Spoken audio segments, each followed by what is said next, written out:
क्या एक नाम किसी इंसान की पूरी कहानी बन सकता है? क्या एक बच्चे के जन्म के साथ ही उसके सुर में किस्मत लिखी जाती है? और क्या सच में कुछ लोग सिर्फ जीने नहीं, महसूस करवाने के लिए आते हैं? जुबिन मतलब सन 1972 18 नवंबर की भोर थी। धूप और धुंध के बीच मेघों से भरा वो दिन, असम के तुरा सिविल अस्पताल में एक बच्चे का जन्म हुआ। वो बच्चा था कपिल ठाकुर और इला बरठाकुर का पहला संतान। पिता कपिल ठाकुर को गाने, कविताओं और साहित्य से गहरा प्रेम था, इसलिए उन्होंने अपने बेटे का नाम अपने प्रिय संगीतकार जुबिन मेहता के नाम पर रखने का निश्चय किया। जुबिन मेहता पश्चिमी शास्त्रीय संगीत के साधक, जिनका जन्म 1936 29 अप्रैल को हुआ था, जो इज़राइल फिलहार्मोनिक ऑर्केस्ट्रा के संगीत निदेशक और लॉस एंजलिस फिलहार्मोनिक के संचालक रहे। पिता को उनका संगीत बहुत प्रिय था और उसी प्रेम का विस्तार था ये नाम जुबिन। घर में बाकी लोगों ने भी उसे अलग अलग नाम दिए। किसी ने गोल्डी कहा, किसी ने बाबा। कपिल ठाकुर का परिवार शिवसागर जिले के जांजी क्षेत्र के तामुलिछेगा गांव से था। गर्ग गोत्र का यह ब्राह्मण परिवार कभी कनौज से आकर बसा था। कहा जाता है कि अहोम राजाओं के समय में इन्हें वहां लाया गया था। उनके वंश की शाखाएं नलबाड़ी जिले के टिहू क्षेत्र में भी फैली थीं। कपिल ठाकुर के पिता ने जीविका के लिए कई चाय बागानों में नौकरी की थी। आखिर में उन्होंने शिवसागर जिले के बोरहाट बागान में गेंजिंग नामक स्थान पर घर बनाया। कपिल ठाकुर ने अपनी नौकरी एक सरकारी कार्यालय में बतौर कनिष्ठ लिपिक क्लर्क के रूप में शुरू की थी, पर उस आमदनी से परिवार का खर्च चलाना मुश्किल था, इसलिए वे सुबह शाम ट्यूशन भी पढ़ाते थे। उनके घर में शुरू से ही एक सांस्कृतिक वातावरण था। कपिल ठाकुर की एक बहन थी, रेणु शर्मा, जो एक प्रसिद्ध गायिका और अभिनेत्री थी।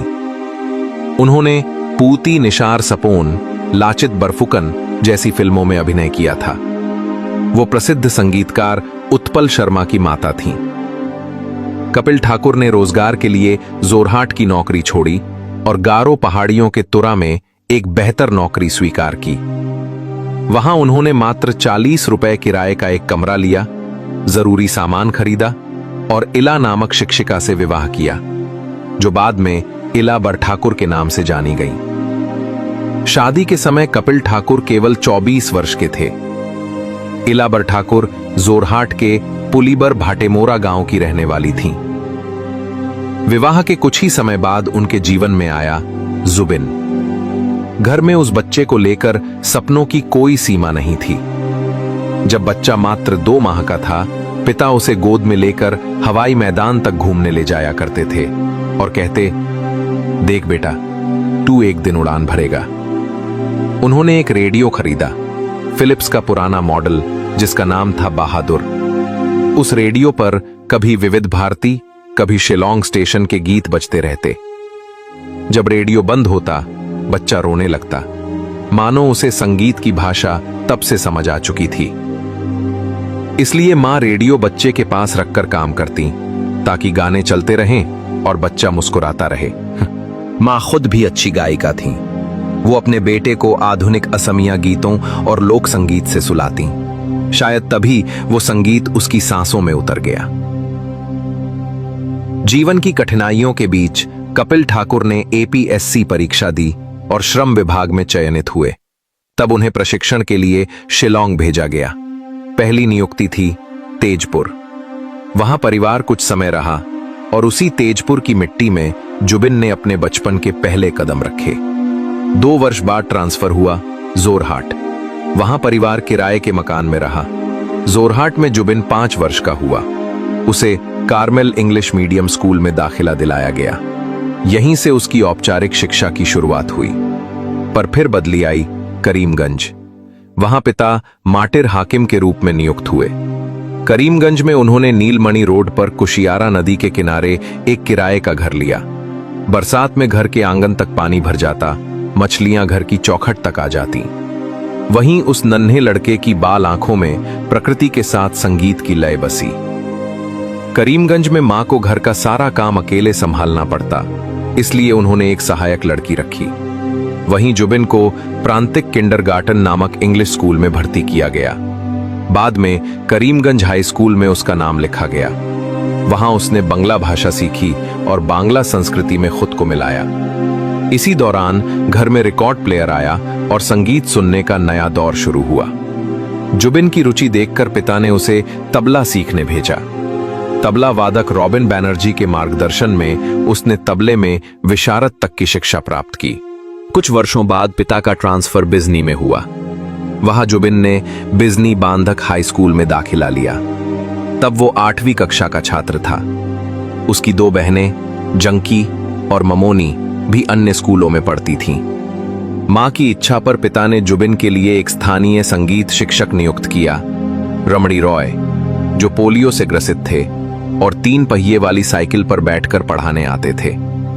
वो उसे लोकगीत सिखाते और उनके हर सुर में जीवन का अनुभव झलकता। पिता ने बोंगाई गांव से एक हारमोनियम मंगवाया। वो हारमोनियम जैसे घर की आत्मा बन गया। बिजनी में रहते हुए पिता जुबिन को गुवाहाटी ले गए, जहां जिला पुस्तकालय में एक सांस्कृतिक कार्यक्रम था। वहां मुन्मी बुराओ नामक गायिका भी आई थीं। उसी कार्यक्रम में पहली बार जुबिन ने कीबोर्ड देखा। उसकी आंखें चमक उठीं। उसने पिता से कहा, मुझे यही चाहिए। और कुछ समय बाद पिता ने भूटान से कीबोर्ड लाकर उसे दे दिया। फिल्मी गीतों और अच्छे संगीत के प्रति पिता का गहरा लगाव था, इसलिए उन्होंने बहुत से रिकॉर्ड इकट्ठे किए। उन्हीं गीतों के बीच जुबिन का संगीत सफर चलता रहा। फिर ट्रांसफर हुआ तामुलपुर। वहीं से जुबिन ने मैट्रिक परीक्षा दी और प्रथम श्रेणी प्राप्त की। उसके बाद जेबी कॉलेज जोरहाट में प्रवेश लिया। वहां कॉलेज की पढ़ाई के साथ संगीत साधना जारी रही। दूसरे वर्ष में किसी अध्यापक से मनमुटाव हुआ तो जुबिन कॉलेज छोड़कर गुवाहाटी चला आया और बी बोरुआ कॉलेज में दाखिला लिया। उसी समय असमिया छात्र संघ की एक सभा मद्रास में आयोजित हुई। तब के मुख्यमंत्री हितेश्वर सैकिया गुवाहाटी से जुबिन और नगांव से कृष्णा सैकिया को साथ लेकर मद्रास गए, ताकि वे वहां असम का प्रतिनिधित्व करें। वहां जुबिन ने तुरंत 2 तमिल गीत सीखे और मंच पर गाए। लोग हैरान रह गए। एक असमिया लड़का और तमिल में इतनी आत्मा से गा रहा था। यही था जुबिन, जो भाषा नहीं भावना गाता था। गुवाहाटी विश्वविद्यालय के अंतर महाविद्यालय समारोह में पश्चिमी संगीत वर्ग में उसने स्वर्ण पदक जीता। यहीं से उसकी जीवन यात्रा को नया रंग मिला। और आप जानते हैं, जुबिन नाम का अर्थ है कुछ जो आसमान को छू ले। उर्दू में यह शब्द तीखे अस्त्र के लिए भी प्रयोग होता है और फ्रेंच में यह वीर पुरुष का प्रतीक है। हर अक्षर का भी अर्थ है जेड, आशावादी ऊर्जा और उच्च मानक जो दूसरों को प्रेरित करें। यू, जीवन के उतार चढ़ाव में संतुलन रखने की अद्भुत क्षमता। बी, संवेदनशील आत्मा, गहरी सोच और सच्ची निष्ठा। ई, स्वतंत्रता, रोमांच और संवाद का अद्भुत मिश्रण। एन, सृजनशीलता और दृढ़ विश्वास का प्रतीक। किसी ने जब इस नाम का विश्लेषण किया तो पाया कि हर अक्षर उसी व्यक्ति पर सटीक बैठता है, क्योंकि जुबिन सचमुच सीमाएं तोड़कर आसमान छूने वाला इंसान था। वो एक आवाज, एक जोश, एक विचार था जिसने असम को अपने सुरों में बांधा और दुनिया को बताया कि संगीत सिर्फ सुनने की चीज नहीं, ये तो आत्मा की धड़कन है। हाँ, जुबिन मतलब वो लड़का जिसने आसमान को छू लिया।